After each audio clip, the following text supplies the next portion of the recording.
The intoxicating, rich, earthy scent of damp pine needles and wet soil filled my lungs as I stepped out of my car, the gravel driveway crunching satisfyingly beneath my boots. It was a sound I had dreamed of for over a decade, the auditory confirmation that I had finally, truly made it. The sprawling Victorian mansion before me, with its immaculate wraparound porch, towering turrets, and windows that reflected the moonlight like obsidian eyes, was mine. The closing had been finalized just that afternoon. The wire transfer massive enough to make my stomach churn with a mix of nausea and exhilaration. But standing here now, looking up at the dark, imposing silhouette of the house against the midnight sky, I knew it was worth every single penny. I reached into my pocket, my fingers brushing the cold, jagged metal of the keys, ready to step into my new life. But as I reached the massive oak doors, I noticed something odd. A dim yellow light flickered from one of the downstairs windows, casting a dancing shadow against the drawn blinds. My heart hammered against my ribs, the rhythm frantic and uneven. I knew for a fact the house was supposed to be empty. The previous owner had passed away months ago, and the estate sale had cleared everything out weeks before closing. Or so I thought. Slowly, I unlocked the door, trying to be as quiet as a ghost in the night. The heavy oak door creaked ominously, a sound that seemed to echo like a gunshot in the absolute silence of the surrounding woods. I stepped into the foyer, the moonlight casting long skeletal shadows across the polished hardwood floor. The smell of lavender and stale cigarette smoke hung heavy in the air stark. Unpleasant contrast to the fresh paint smell I had encountered during the final walkthrough, I crept toward the living room, where the light spilled out into the hallway in a jagged pool. My breath hitched in my throat. There, sitting in a high-backed velvet armchair that I definitely hadn't purchased, was a woman. She looked to be in her 60s, wearing a silk robe that looked far too expensive, sipping from a delicate porcelain teacup with an air of regal entitlement. She looked up as I entered, her eyes narrowing not in fear, but in sharp annoyance. "Who on earth are you?" she demanded, her voice dripping with disdain and authority. "And why are you trespassing in my home?" I blinked, completely bewildered by the scene before me. "Your home." "Lady, I just bought this place today." "I have the deed in my car right now," she scoffed, setting her cup down with a sharp clatter that rang through the room. "Don't be ridiculous. This is the Sterling estate. I am Constance Sterling, the president of the Homeowners Association, and I have lived here for 30 years. Now get out before I call the police." Before I could even process her absurdity, she had already pulled a phone from her robe pocket.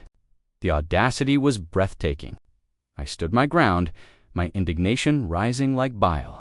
"Call them," I challenged, my voice shaking with rage. "I'd love to see you explain this to the cops." 10 minutes later, the foyer was bathed in the chaotic, disorienting flashing of red and blue lights. 2 officers stormed in, hands resting ominously on their holsters. Constance immediately dissolved into tears, a performance worthy of an Academy Award. "He broke in," she shrieked, pointing a trembling, accusatory finger at me. "He threatened me. I'm a defenseless widow." The officers turned to me, their expressions hardening into suspicion. "Sir, turn around and place your hands behind your back." "Are you kidding me?" I stammered, the humiliation burning my face as the cold steel cuffs clicked tightly around my wrists. "I own this house. Check the papers in my glove box." The older officer shook his head, his face impassive. "We can't verify that right now, son. All we know is this lady has residency here, her belongings are here, and you're the one breaking in at midnight." They dragged me out past a smirking Constance, who had miraculously recovered from her hysteria to watch my eviction with glee. "And don't come back," she hissed as they shoved me into the back of the squad car. The night was a blur of booking photos, ink-stained fingers, and the metallic taste of fear. By the time I made bail the next morning, my fury had solidified into a cold, hard resolve. I wasn't just going to get my house back, I was going to destroy her. I called my lawyer, a sharp-suited shark named Reynolds who lived for this kind of high-stakes conflict. We dug into the records immediately. It turned out Constance wasn't a Sterling at all. She was the former housekeeper who had maneuvered her way into the HOA presidency and simply refused to leave after the old man died, forging a lease agreement that looked suspiciously recent. But she had played a dangerous game. She filed an emergency injunction to keep me off the property. producing a holographic will she claimed Mr. Sterling had written days before his death, granting her the estate in exchange for her years of service. The court date was set for the following week. It felt like an eternity. I stayed in a cheap motel, watching my bank account drain while she lived in my mansion, probably drinking my wine and sleeping in my master suite. The day of the hearing, the courtroom was stiflingly hot and smelled of floor wax and nervous sweat. Constance arrived with a team of lawyers she clearly couldn't afford. Looking every bit the grieving widow she wasn't. Her attorney presented the will, a scrawled piece of paper that the judge examined with a deep frown. "It appears valid on the surface," the judge muttered, and my heart sank into my stomach. "However," Reynolds said, standing up slowly, a predatory glint in his eye, "we have discovered something interesting in the county archives." He pulled a crumbling yellow document from his briefcase. The courtroom went silent. "This is the original land grant from 1892, Reynolds announced, his voice booming off the mahogany walls. "The Sterling family didn't just buy a house. They incorporated the land under a specific covenant to prevent the property from being broken up by fortune hunters." Constance's lawyers shifted uncomfortably in their seats. Reynolds continued, "The covenant explicitly states that the title to this land cannot be transferred via inheritance to anyone outside the direct bloodline. Any attempt to do so immediately reverts the ownership to the township for public auction, unless the property is sold for fair market value prior to the death of the owner." He paused for effect, letting the words hang in the air. Mr. Sterling knew this. That is why he authorized the sale to my client before he died. The sale was already in escrow when he passed. This will Mrs. Constance has produced is not only likely a forgery, but legally irrelevant. Even if it were real, it violates the 1892 covenant. She cannot inherit the land. The color drained from Constance's face, leaving her looking pale and ghostly. The judge took the old document, adjusted his glasses, and read it in silence. The ticking of the wall clock seemed to thunder in my ears like a war drum.